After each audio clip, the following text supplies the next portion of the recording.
Alright, so try nating mag-observe na naman kasi yung isang manok ko nabalian sa liig. Try natin compare sa ibang female na ganun din yung wala yung balhibo sa liig. Bukan nating observe natin.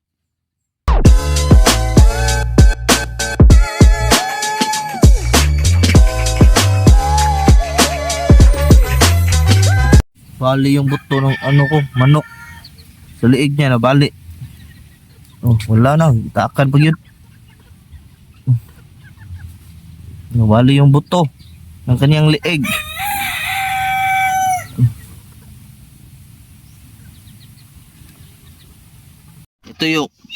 Ito yung manok na nabali yung liig. Tapos wala siyang gana kumain. Nabalian ng liig no. Kita mo to? Yan, na-dislocate. Tapos yung daluyan ng pagkain niya dito na sa gilid, wala dito. Tapos pag hinimay ko, ganon, nakaganon. Ano ba yan? Kita naman oh. Ito, dislocate yan.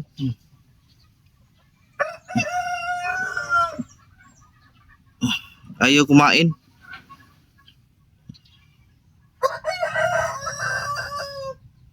Bali yung liig oh. Ganunin natin.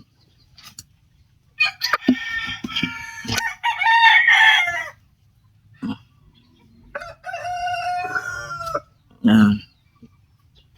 Tama. Oh, ayun. Pagilid, di ba? Pagilid. Bali yung niya. Liig. Kaya pala ayaw kumain, parang nagaganon-ganon na lang.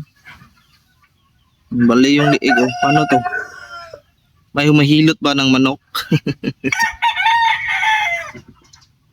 Bali yung liig oh. Bali. Tagilid yung ulo no. Try natin i-observe. Kunin natin yung isa, yung kaedad niya. Alright, ito may sakit sa sipon. Tapos try natin i-observe yung liig niya kung align ba.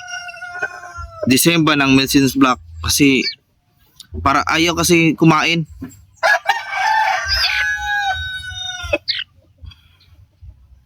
Kita nyo straight, di ba? Straight. Kasi ano na natin? Straight pa din. Parang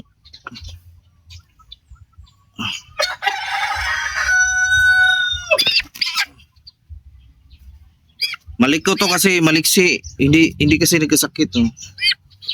I mean, may sakit sa liig. Sa yung wala sa liig. Di ba? Align, naka-align. Tapos yung dinadaluyan ng niya para sa pagkain, wala sa gilid, no? Nasa gilid pa rin pala. Tapos himayin natin. May kaibahan nga, may kaibahan.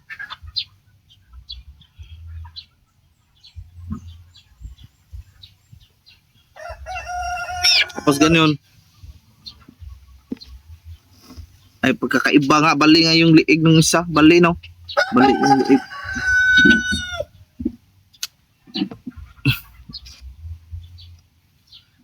Hilmori. May sinyal, no? Daw, kita mo daw.